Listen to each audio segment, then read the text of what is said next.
Hi everyone, and welcome to Historical Selfie YouTube channel. I'm your host, Keith Riley. I'm also a teacher at George Fisher Middle School in Carmel, New York. Today's video will document the first annual Historic Walk Through Carmel. The walk is a 5K or 3.1 miles walk starting at the Tilly Foster parking lot off Route 6 and ending at the Putnam County Courthouse. Along the way, presenters from the Putnam County Historian's Office will be providing information about the historic towns of Carmel, Kent, and Patterson. The walk will conclude with a presentation of scholarships by the Living History Education Foundation, awarded to 3 seniors from the Carmel class of 2021 for their dedication to local history. The funding from the scholarships came from the teachers of the Carmel Central School District. Hopefully, this video will inform you of all the amazing history of the Carmel area and perhaps encourage you and your family to enjoy the beautiful Putnam Rail Trail. Thank you to the teachers of the Carmel Central School District for their support, and especially to Jennifer Cassidy of the Putnam Historian's Office for inviting the speakers to speak along the trail. Of course, historical selfies are encouraged to document the journey along the trail, so join us as we live history.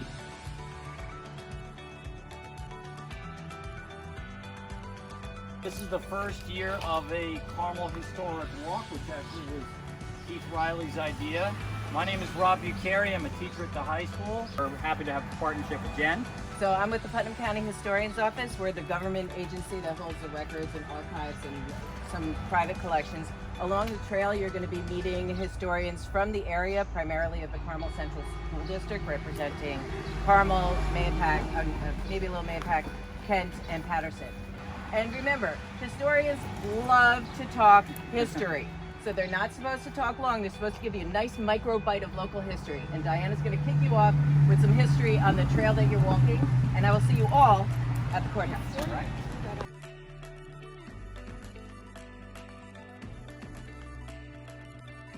Before we get started, Rob and I are dressed this way to get you guys ready for the 250th anniversary of the American Revolution. So we're 5 years away.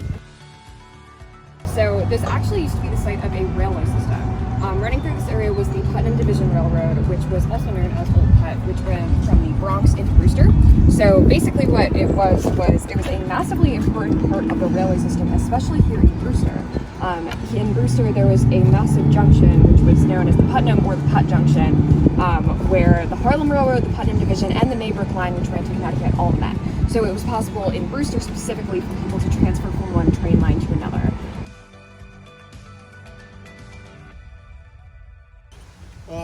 Organization called the Putnam County Joint Veterans Council was formed.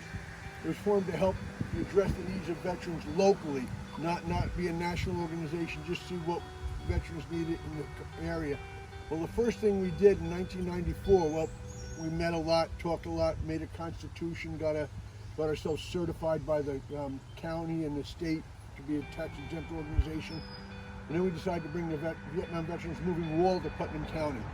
We brought the wall, traveling wall, in 1994 to Putnam County. That was the first time it was here.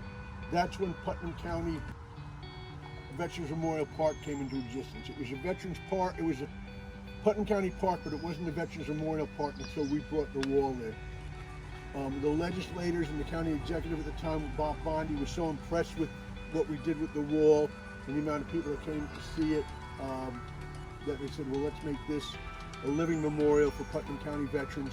So it became Putnam County Veterans Memorial Park.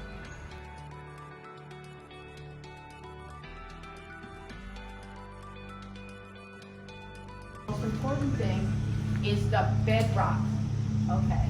And we know that Carmel schools rock, okay? Am I right? Right. Yeah, okay. So when you start to look at the bedrock in Putnam County, and I can't really just look at Patterson, but I think we got the worst of it. We are in the Hudson Highlands, okay, which you're very well aware of. Our county is the Hudson Highlands in New York. We've got our section here. It does go over into Connecticut, the Highlands go across New Jersey and down into Pennsylvania. We are in probably the oldest rocks in New York State. And everybody knows everything about plate tectonics from school, right? Sure. Yes. Sure. Oceans open, continents smash together, mountain ranges form, oceans open, and this goes on and on and on and on. So the highlands and also the Adirondacks are part of probably the oldest rocks in New York State. And my students used to love this, okay. This mountain range formed 1.1 billion years ago, okay, in the Grenville orogeny, okay. I had to talk about cleavage, but orogeny was about almost right there. So we are looking at a continental collision, okay, where a shallow ocean got squished between a moving continent and proto-North America and molded up all these rocks that are part of the Hudson Highlands.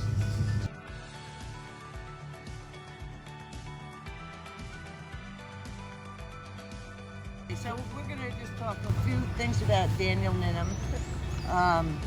This is a booklet by Michael Karopian, who is doing a statue that will be at the intersection of 82 and 52. He lives in Kent, and he's been trying to get this project going for quite a while. So I'm just going to read some quotes from this about Daniel Ninham, that most historians agree that Daniel was born in 1726 in Fishkill near the town of Wickford, which is where this statue is. What Jackie said, Daniel Ninham was part of the Wappingers Confederation, basically. In this area, that part of the tribe were known as the Nakpeen. They were very famous. The Dutch called them Hooglanders or Highlander Indians, right? And they were kind of famous for their fierceness. They were decimated by disease. As soon as Europeans came here, they were decimated by the King Philip's War, which was a Dutch-English war. Again, Jackie mentioned that they were moved up to Stockbridge during the French and Indian War. By the time of the American Revolution, there were about 200 tribe members left, right? There were about 60 warriors, right? And the numbers who died down in Kingsbridge was between 60 and 15 in all the literature.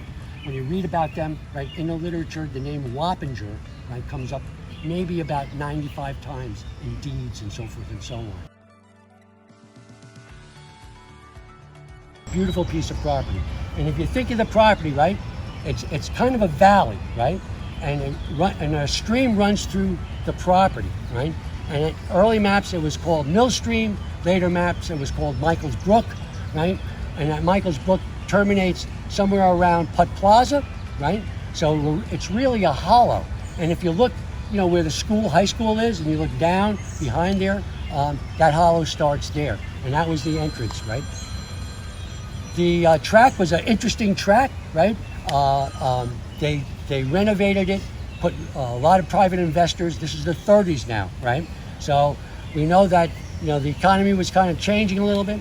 So they changed it up a little bit, and they invested in, and it became a big horse track, trotter track, right? And trotters were the name of the horses in the area. It's one of the best trotter tracks in New York, next to Goshen. Goshen was the other big trotter track in the area. Dissipated, fell apart, right? Finally, Mr. Dill, who was a businessman, came to the area, started off in offices, finally got into lumber. And if you remember, if you were up here in the 80s and 70s, right, everybody bought their lumber from Mr. Dill, right? He finally donated that land, it was the last thing he did, right? He was born in 1912, he died in 2004, and I think that was dedicated that year. And it's a beautiful area. When you look through it, it's a typical rivulet type of area, right? It feeds into the Hudson watershed, right? Eventually feeding into the Middle Branch Reservoir.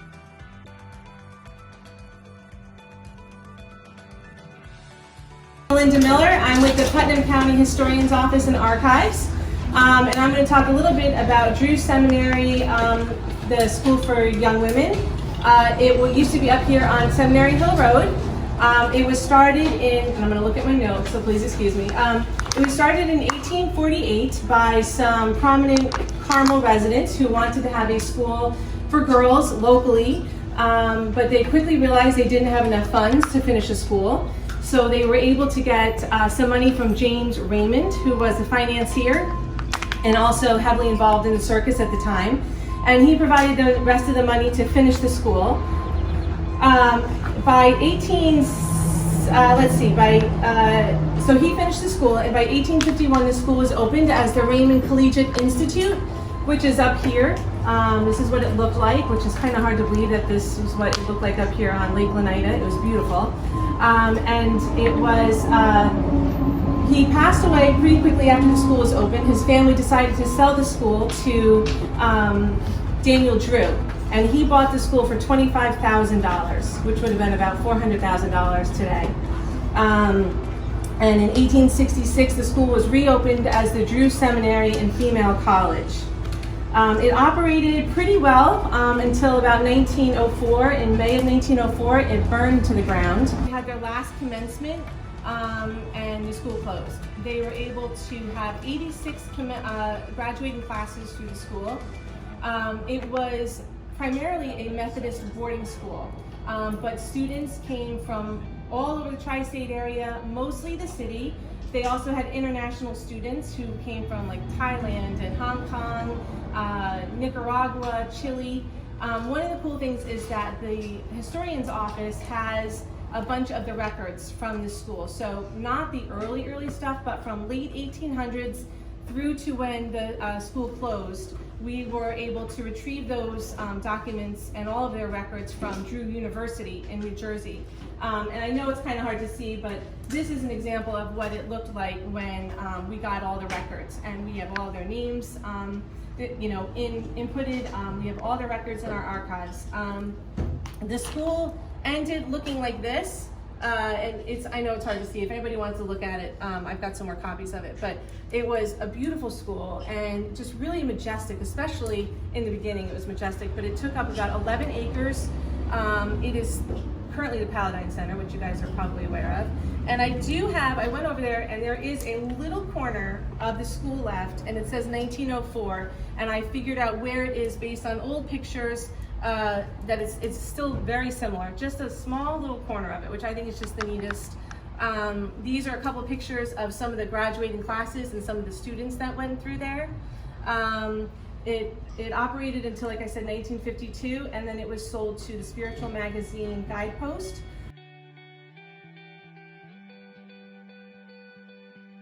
Elisha Cole started what would become known as Cole's Mills in present-day Kent, New York, off of Dixon Road, which is just right off of 301. Elisha Cole, Dixon Road used to be called Cole's Mills Road. Besides being a farmer and a miller, Elisha Cole was also the first pastor of the Mount Carmel Baptist Church, which is down the road this way. Mount Carmel Baptist Church started in a meeting house around the year of 1747, and we still have an active congregation today. In 1747, he built a log house near the stream coming from Barrett Pine, which is in the Sedgwood Club, and later built a grist mill. The construction of Boyd's Reservoir proved problematic for local industry.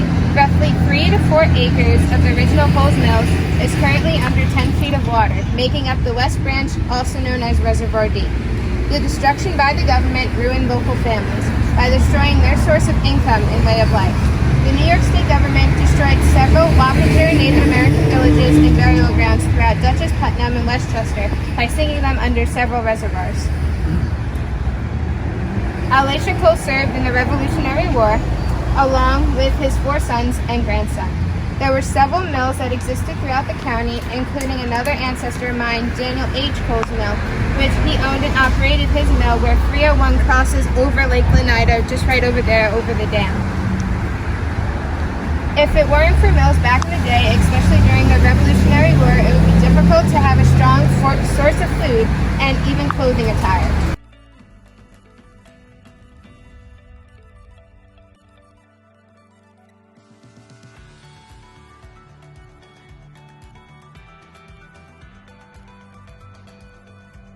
In the 1940s, Putnam County had grown so large that they needed a bigger courthouse and a little bit of a bigger jail.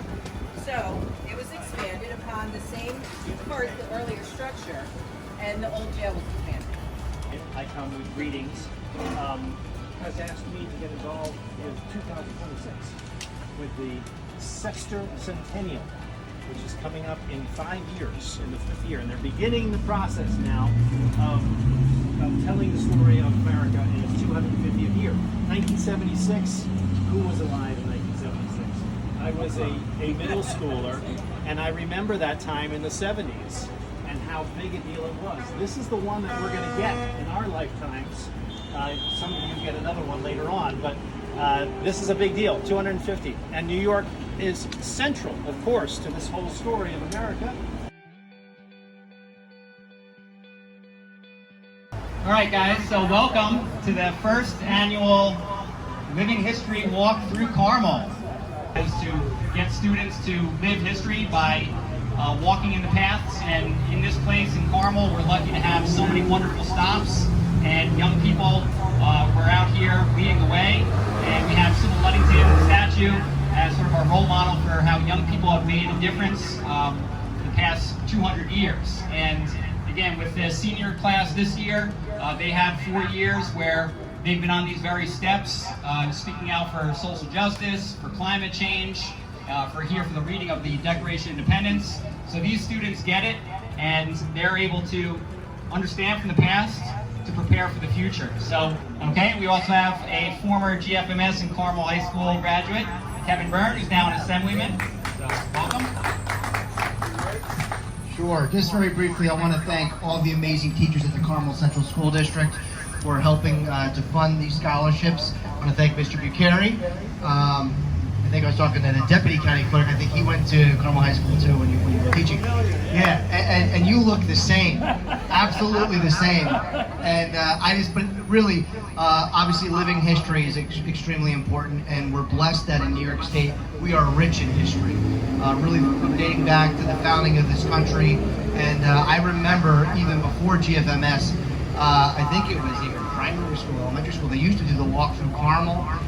That's been, they haven't done that in years, so this kind of reminds me of that. And it's just a beautiful day despite the heat, and it's great to see you all out here in person. So again, congratulations to all the scholarship recipients, and thank you to these amazing teachers. Thank you, Kevin. One thing that cannot be replaced is your local history. So you're looking at the next generation that's going to keep your local history alive. Kevin being one of them, and our scholarship winners here. So this is the next town of Carmel, and we want this to continue. So we provided an opportunity for the teachers of the Carmel Central School District to give each recipient $700. So I'll introduce them to you right now. One is John Olson. Come on up, John.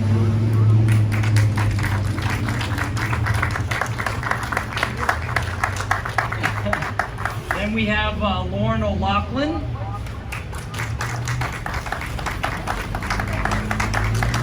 And then, of course, we have Raymond Wozniak.